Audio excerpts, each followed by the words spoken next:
being here in the top 8 universities in the country, to give you a message of something that I hope will save your lives and save the lives of those you touch. It is a message that I hope will save you from the pain and the shame and the humiliation that I faced had I heard this speech when I was an undergraduate. When I was your ages, I thought the saddest day in my life was December 17th, 1964. I was 14, and that was the day that my mother suddenly died of a ruptured brain aneurysm. She was only 34. My brother's 7th birthday, my brother Jerry's 7th birthday, was the next day. And our baby brother Randy was only 3 years old and has no memory of his mom. But for a long time, that was the saddest day until 28 years later.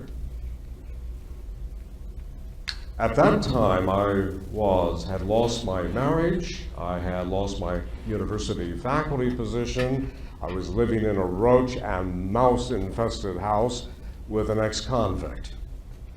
And when I got home one afternoon, there was a note on the table from my housemate telling me I needed to call my stepmother because there had been a death in the family.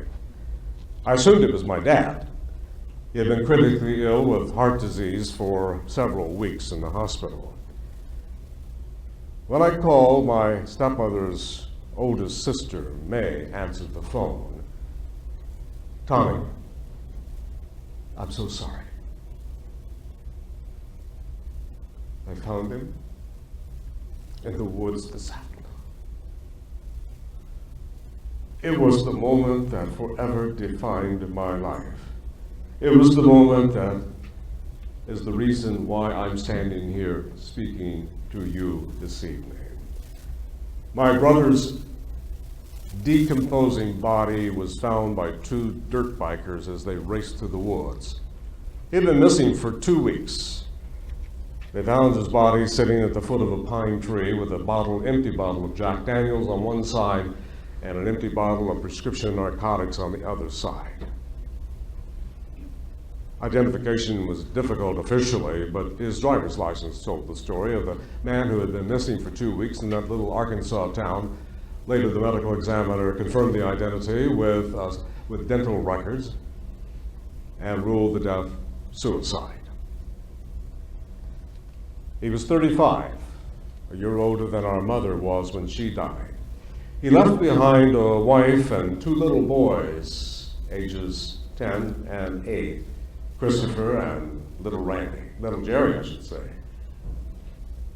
At the funeral home, Renee told me, his widow told me, that Jerry had been diagnosed with bipolar disorder a few years before when he was in the Army, and then discharged without ever receiving treatment. And once he was out of the Army and back in civilian life, he was too ashamed and too afraid of stigma to go see a psychiatrist. But the VA hospital did provide a drunk tank for veterans to go to dry out after a drinking binge. And it was from a drunk tank that Jerry called me one afternoon in February. I tried to get him to come up and stay with me in the house for a while in Northwest Arkansas. He was in Little Rock at the time. "Oh no, I gotta get home to Renee and the boys," he said.